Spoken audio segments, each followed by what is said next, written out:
Ini adalah kisah nyata tentang makhluk penghisap darah yang terjadi di Kalimantan Timur, Balikpapan. Kisah teman saya yang adiknya nyaris mati ketika proses kelahirannya. Ada makhluk penghisap darah yang mengganggu proses kelahirannya. Setelah mendengarkan cerita ini, teman-teman akan mengerti kenapa orang tua zaman dulu sering mengingatkan bahwa ibu hamil harus banyak berhati-hati. Tidak boleh sembarangan berkata dan berbuat. Harus hati-hati jika mengunjungi suatu tempat, apalagi tempat yang tidak pernah dikunjungi. Harus banyak minta perlindungan kepada Allah, agar ibu dan anak dalam kandungannya selalu dalam penjagaan Allah, sehat walafiat. Mungkin teman-teman nanti bisa menambahkan, biasanya apa saja pantangan untuk ibu hamil? Tolong tuliskan di komen ya, agar bisa jadi pembelajaran bagi kita semua. Sekarang kita mulai saja ceritanya. Cerita kali ini adalah cerita yang benar terjadi.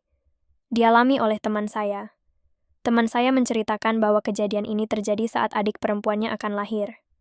Saat itu mereka tinggal di Balikpapan, sebuah kota kecil penghasil minyak di Kalimantan Timur, Indonesia, di pertengahan tahun 70-an.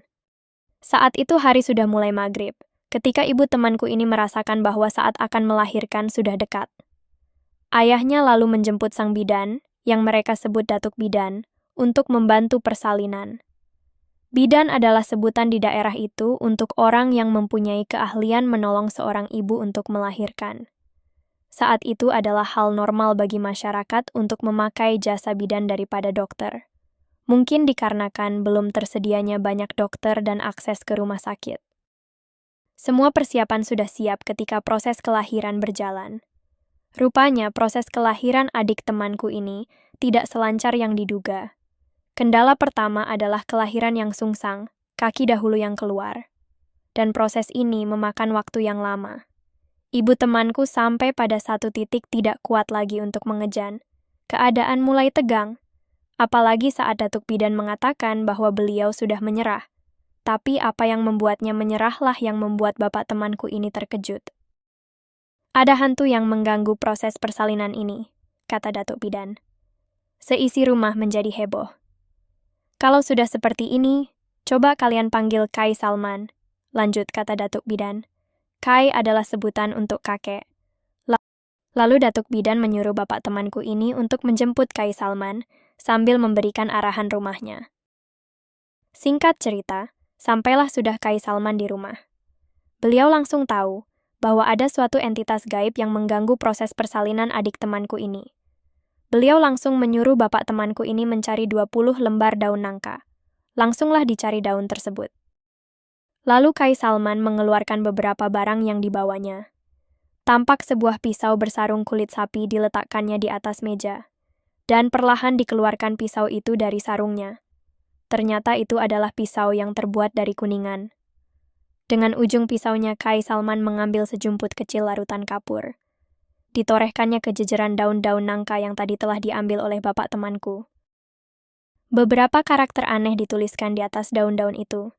Sambil membaca, lebih tepatnya menggumamkan, yang terdengar seperti mantra-mantra kuno. Taruh di luar jendela, kata Kai Salman sambil menyerahkan daun-daun itu ke bapak temanku. Kemudian ditaruhlah dengan segera oleh bapak temanku itu. Disisipkan di sela-sela jendela kayu rumah mereka dari arah luar. Ajaibnya setelah ayah temanku melakukan semua yang diperintahkan oleh Kai Salman, ibu temanku ini pun berhasil melakukan proses persalinan. Prosesnya berjalan dengan lancar. Adik temanku lahir dengan selamat. Semua berbahagia. Mereka masih belum mengetahui makhluk apa yang sebenarnya mengganggu persalinan. Selang beberapa hari kemudian barulah datuk bidan dan Kai Salman menceritakannya. Mereka mengatakan bahwa makhluk yang mengganggu itu adalah kuyang.